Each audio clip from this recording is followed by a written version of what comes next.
We used a powerful AI model to create two intellectual thinkers, an atheist and a believer in God. We placed them in a direct debate to explore one of humanity's oldest and deepest questions. Does God exist? No tricks, no judgments, just pure reasoning, clash of ideas, and bold arguments. The debate starts now.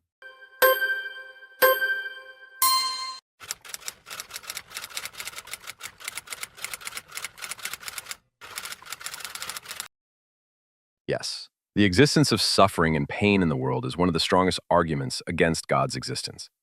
If there's a God who is both all-powerful and all-loving, why would he allow innocent children to die of hunger? Why would cancer exist? Why would earthquakes and tsunamis destroy innocent families? I know some people say these sufferings are to test our faith or to give us free will. But these justifications aren't logical. A loving father would never torture his child to see how much they love him. An all-powerful God could create a world with both free will and love, but without all this unnecessary pain and suffering. It's like if I had a lab full of mice and deliberately let them suffer and die, just to see which ones would remain loyal to me. This would be unethical, even for an ordinary human, let alone a perfect and all-loving God. I don't deny the suffering that exists in the world. But this suffering isn't proof that God doesn't exist. In fact, without God, we couldn't even say something is bad or unethical. When you say innocent children's suffering is bad, you're using a moral standard that itself needs a transcendent source. Consider your mouse lab example. Why do you think harming mice is wrong? In a world without God, we're all just collections of atoms that randomly came together. In this view, suffering and pain have no real meaning. They're just chemical reactions in the brain. Besides, we can't be sure that God doesn't have good reasons for allowing this suffering. Like a child who doesn't understand why their parents allow them to get a painful vaccine. From our limited perspective, we might not understand all divine wisdom. Your comparison with giving a child a vaccine is interesting, but there's an important difference. Parents know the vaccine is necessary for the child's health, and its short-term pain prevents dangerous diseases. But when a child dies of hunger, what greater good is there? Regarding ethics without God, your argument isn't logical. We can decide what's right and wrong based on the consequences and impacts of our actions on others. If an action causes unnecessary suffering to intelligent beings, that action is morally wrong. We don't need God to understand this. Also, if ethics must come from a transcendent source, how do you know that source is benevolent? Maybe that transcendent being is evil itself. This is Plato's famous question. Do the gods love good deeds because they are good, or are good deeds good because the gods love them? Let me address your final point about Plato's dilemma. I believe goodness and God are inseparable. It's like asking whether a circle is round because it's round, or because that's the definition of a circle. God is the embodiment of absolute good, so he can't be evil. Regarding the example of starving children, it's true we can't see the greater good, but that doesn't mean it doesn't exist. You're drawing a general conclusion from our limited knowledge. It's like an ant saying that because it can't understand why humans destroy its nest to build a hospital, there must be no good reason. About ethics without God, the problem is you can't explain why we should care about others' welfare. In a materialistic world, why should the suffering of others matter to me? This becomes just a personal preference, not an objective moral truth. The problem with your ant comparison is that we humans, unlike ants, have the ability for moral understanding and analysis. And with this ability, we see that many of the world's sufferings are completely meaningless and unnecessary. You ask why we should care about others' welfare. I say this is a question that should be asked of a believer. Do you only care about others because God said so? Meaning, if God said torturing children was good, would you accept it? As social and rational beings, we can understand that cooperation and empathy are essential for survival and the advancement of society. Ethics comes from this natural and evolutionary understanding, not from the commands of a transcendent being. Besides, history has shown that religious beliefs themselves have sometimes led to immorality and violence. Your argument about the social and evolutionary origin of ethics has a fundamental problem. Evolution can only explain why we feel certain actions are right or wrong, not whether they actually are right or wrong. It's like saying that because evolution made us like sweetness, eating sweets is a moral truth. Regarding your question about torturing children, you're making an impossible assumption. It's like asking what would happen if 2 plus 2 equaled 5. God can't say torturing children is good, because that contradicts his nature of being absolutely good. It's true that some religious people have done immoral things, but this shows they've deviated from their religious principles. Not that religion itself is problematic. Just like if a scientist cheats, it doesn't mean the scientific method is wrong. It's interesting that you say my example of child torture is an impossible assumption, because the very God you're talking about is allowing children to suffer right now. You say God can't consider torturing children as good, because it contradicts his nature. But this same God allows war, famine, and disease to torture children. The 2 plus 2 equals 5 example isn't accurate either. Mathematics is a logical system with clear rules, but according to you, ethics depends on God's will. So, you should be able to explain why God permits some suffering but not others. About evolution, it's true that our moral feelings are products of evolution, but we can examine and refine these feelings with reason and logic. Just like science begins with sensory observations but reaches objective truths through logic and experimentation. You're comparing natural suffering with intentional suffering, which isn't right. When someone deliberately tortures a child, that's different from when a natural disaster happens. It's like the difference between someone deliberately setting your house on fire versus lightning causing a fire. Regarding the difference between mathematics and ethics, this actually confirms my example. Just as mathematical truths exist independently of us, moral truths also exist independently of us and are rooted in God's nature. These moral truths are unchangeable like mathematical laws. Your comparison with science is also problematic. Science can only tell us what is, not what should be. You can't derive shoulds from is. So even if we know empathy and cooperation are beneficial for society's survival, this alone can't be a moral principle. The distinction you make between natural and intentional suffering actually works against God's existence. Because if there's a God who controls everything, all suffering would be considered intentional. Lightning, earthquakes, and diseases are all under God's control, and he could prevent them, but doesn't. Regarding is and should, your argument isn't logical. We can reach ethical principles by understanding the consequences of our actions and considering common human goals, like reducing suffering and increasing welfare. It's like when we know the goal of chess, winning the game. We can understand which moves are good and which are bad. Your claim that ethics is unchangeable like mathematics contradicts religious history. Different religions, and even a single religion over time, have had different interpretations of ethics. This shows that religious ethics isn't fixed and changes with society. When you say God could prevent all natural disasters, you're imagining an unrealistic world. The laws of nature are essential for the world to function. For instance, the same tectonic plate movements that cause earthquakes are necessary for forming mountains and maintaining Earth's atmosphere. Your chess example is interesting, but remember that humans created the rules of chess. In a world without God, who determines the purpose of life, why should reducing suffering be the goal? Someone might say increasing power or personal pleasure is more important. About changing religious ethics, you're confusing human interpretations of moral principles with the principles themselves. It's like saying, because our understanding of physics has changed throughout history, the laws of physics have also changed. Moral truths are constant. It's our understanding of them that evolves. About the necessity of natural laws, look, an all-powerful God could create a world where these laws work without causing suffering.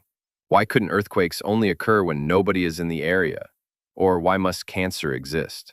About life's purpose. The absence of God actually makes us responsible for determining our own meaning and purpose in life. And most humans, regardless of religion, conclude that reducing suffering and increasing happiness is a more logical goal. Even someone pursuing power and personal pleasure, when thinking deeply, realizes that in a society full of suffering, they too cannot achieve their desires. Your comparison with physics isn't accurate either. We can discover the laws of physics through experimentation and observation. But how can we discover these fixed moral truths you're talking about? You've asked a very good question about discovering moral truths. We can reach these truths through a combination of reason, moral intuition, and divine revelation. Just like understanding reality requires not only our five senses, but also reason and logic. But let's return to the laws of nature. You say God could create a world where earthquakes only happen in uninhabited areas. But this means God would have to constantly interfere with natural laws. It's like a programmer constantly modifying their code. The result would be an unstable and unreliable system. About life's meaning. The problem is that in a random, purposeless world, even that logical conclusion you mention is just an evolutionary illusion. Why should we trust the conclusions of a brain that evolved only for survival? Your programming comparison is interesting, but a good programmer designs their system from the start, so it doesn't need constant modification. An all-powerful God could have written the laws of physics from the beginning, in a way that doesn't cause unnecessary suffering. You say we shouldn't trust the conclusions of an evolved brain, but this argument refutes itself, because belief in God is also a product of this brain. How can we trust our understanding of God and revelation when, according to you, we can't trust our brains? About the combination of reason, intuition, and revelation, the problem is that different revelations say contradictory things. Which one should we believe? At least in science, we can reach agreement through experimentation and observation. But with revelation, everyone has their own claim, and there's no way to verify it.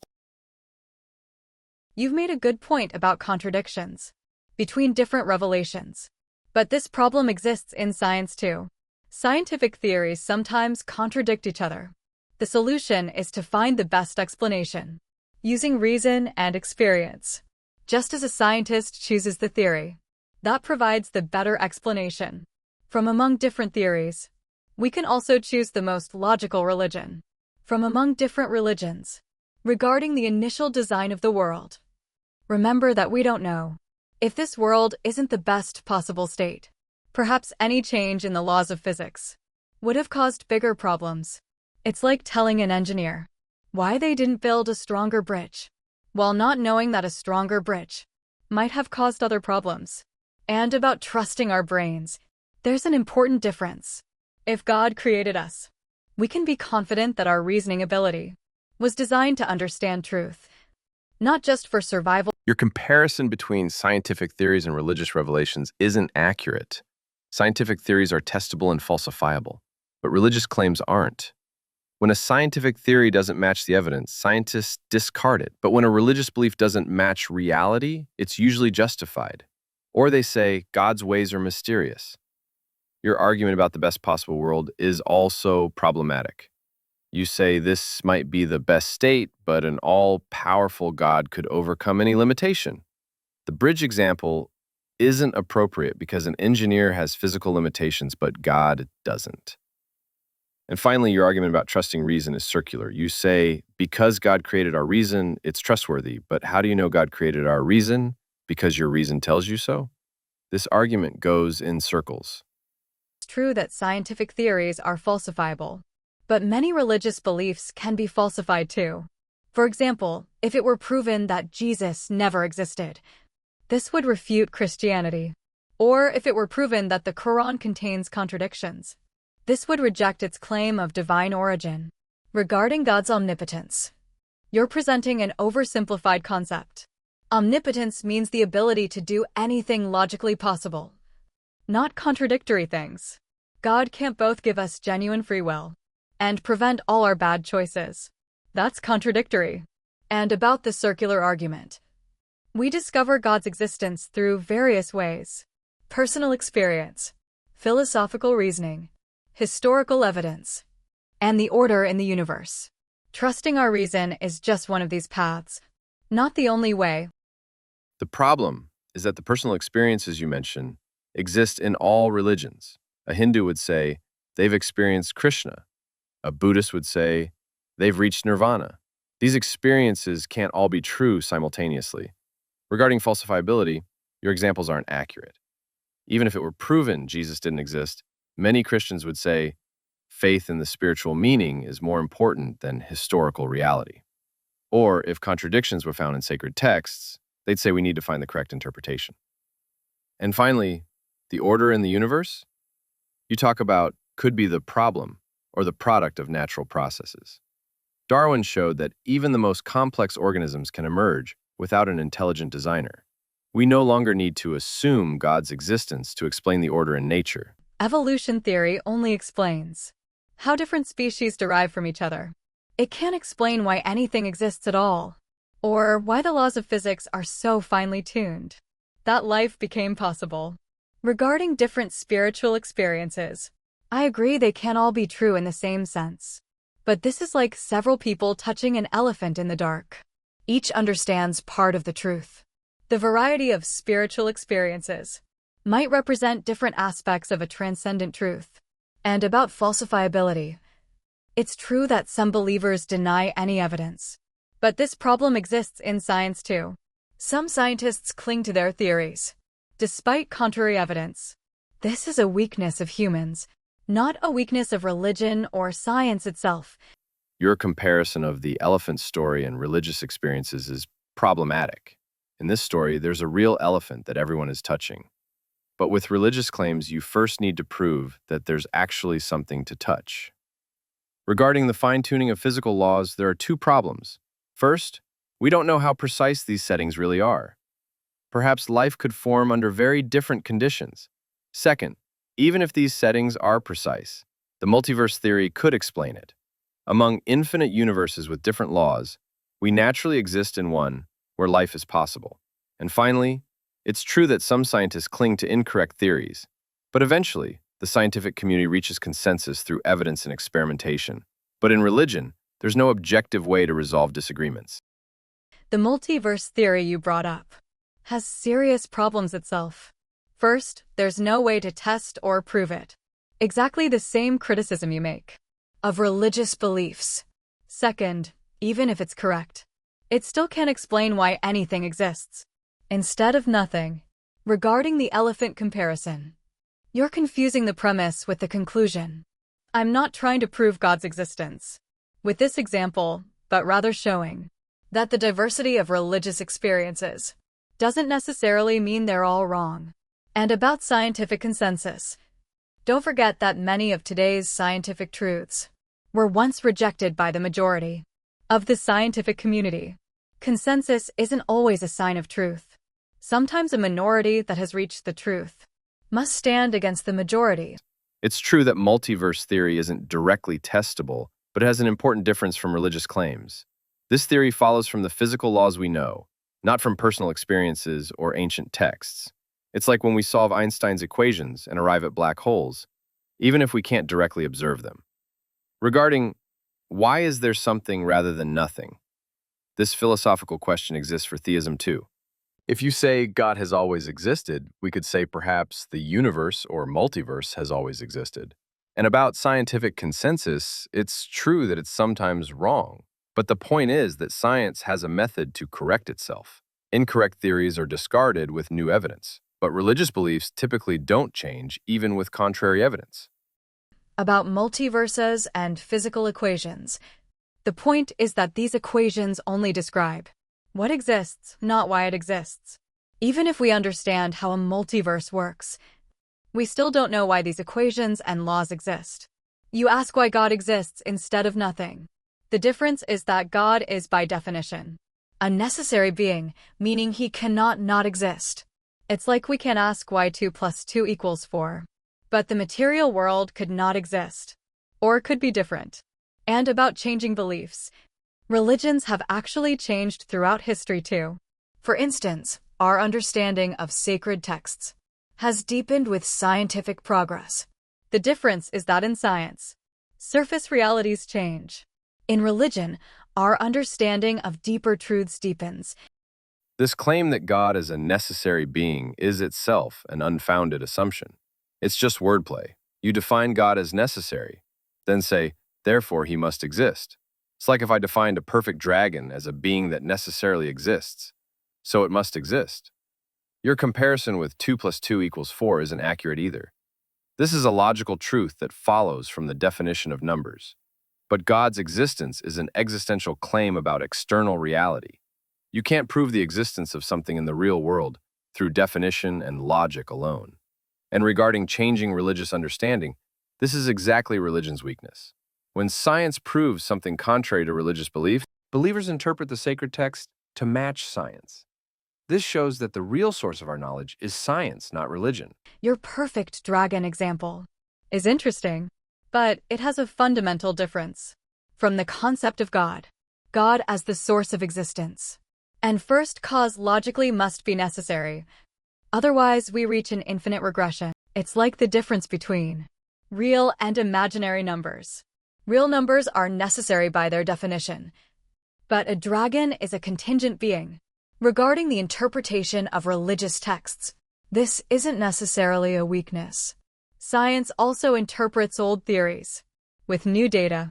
For example, when relativity came along, our understanding of time and space completely changed.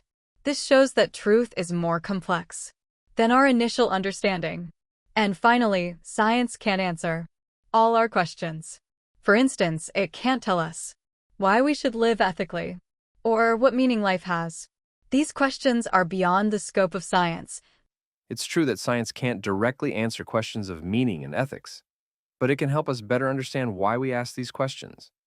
Scientific studies show that the search for meaning and ethics is part of human brain evolution. We don't need to assume a transcendent being put these questions in our minds.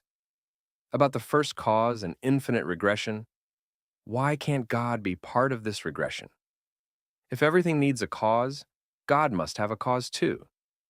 If you say God doesn't exist, why can't the universe or the laws of physics exist without a cause? And about changes in science and religion, there's an important difference. Change in science is based on new evidence, but change in religion is usually a reaction to external pressure. Science says, this new evidence shows we need to change our theory. Religion says, we need to interpret the sacred text in a way that matches science. The point you raised about brain evolution and the search for meaning is a double-edged sword. If our brain is a product of evolution and designed only for survival, how can we trust our scientific and logical reasoning? Perhaps belief in materialism is also just an evolutionary adaptation. Regarding the first cause, the problem is that the material world has the characteristics of a contingent being, like change, limitations, and so on. There are limitations on time and space, but God as a non-material being doesn't have these limitations. This is like the difference between numbers and physical objects. The number 2 doesn't need a cause, but 2 apples do need a cause. And about change in religion, I agree that sometimes these changes were under external pressure. But this shows that religion can adapt itself to truth. Not that it's completely wrong. Your argument about trusting reason goes back to the same circular reasoning. You say we can't trust an evolved brain, but you're using the same brain to argue about God's existence. In fact, our ability to discover scientific truths and build technology shows that our reason, even if a product of evolution, can reach truth. Your comparison of God with the number 2 is also problematic. Numbers are abstract concepts, not real beings. It doesn't have physical existence, it's just a concept we defined. But the God you're talking about is supposed to be a real being that affects the world. And about religion adapting to truth, this precisely shows that religion follows science, not guides us toward truth. If religion really came from the creator of the universe, it shouldn't need so many changes and reinterpretations. You've raised a subtle point about religion being a follower, but perhaps this is part of the divine plan. That our understanding of truth gradually deepens, just like a good teacher doesn't tell the student everything at once, but allows them to discover it themselves. About the difference between abstract concepts and real beings, I agree they're different, but exactly this difference shows that God must be beyond matter If God were a material being, all the problems you mentioned would be correct. God, like the laws of logic and mathematics, is both abstract and real, and about trusting reason. I'm not saying we can't trust reason. I'm saying that without God, we can't explain why our reason aligns with reality. This alignment itself is a sign of intelligent design. The teacher and student example can't be a good justification for changes in religion. They can give incorrect information to their student that later needs correction. But sacred texts are full of incorrect scientific claims that later need to be reinterpreted. About God being both abstract and real, this is a contradiction. Mathematical laws merely describe logical relationships, not real beings. You can't say God is abstract like mathematical laws, and also say he can intervene in the world and answer prayers. And about the alignment of reason with reality, this is exactly what evolution explains. Beings that didn't have a correct understanding of reality couldn't survive and reproduce. We are the product of millions of years of natural selection that has aligned our brain with reality. Your evolutionary explanation for the alignment of reason and reality isn't complete. Natural selection can only explain why we can understand things that are real. But why can we understand abstract concepts, like advanced mathematics or philosophy? These abilities weren't essential for our survival. About the contradiction between being abstract and real, this isn't a contradiction.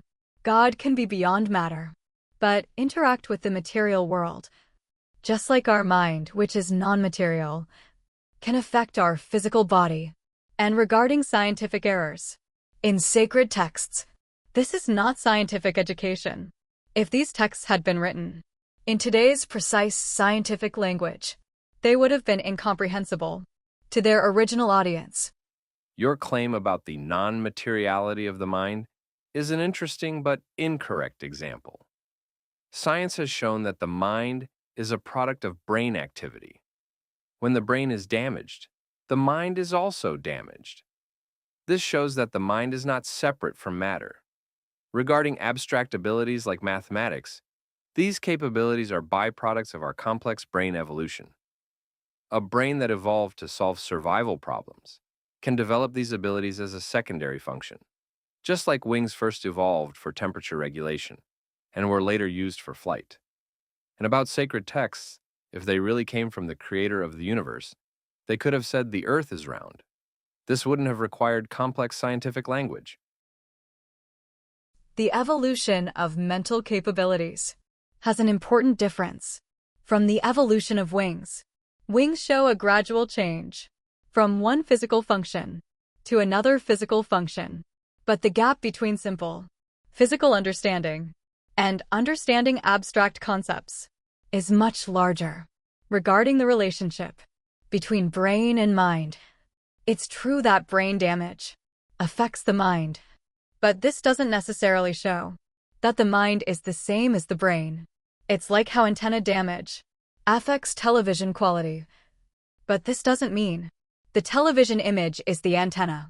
And about sacred texts, imagine if God had said, "The earth is round." People of that time only saw the flat surface of the earth would probably have rejected this statement and ignored the entire spiritual message of the text. Sometimes even simple truth needs an appropriate cultural context. So, now that you've heard both sides, what do you think? Is there a God, or are you still not convinced? Drop your thoughts in the comments. This debate isn't the end, it's just the start of the convo. We're not here to give you all the answers. We're here to question stuff together. Can't wait to hear what you think.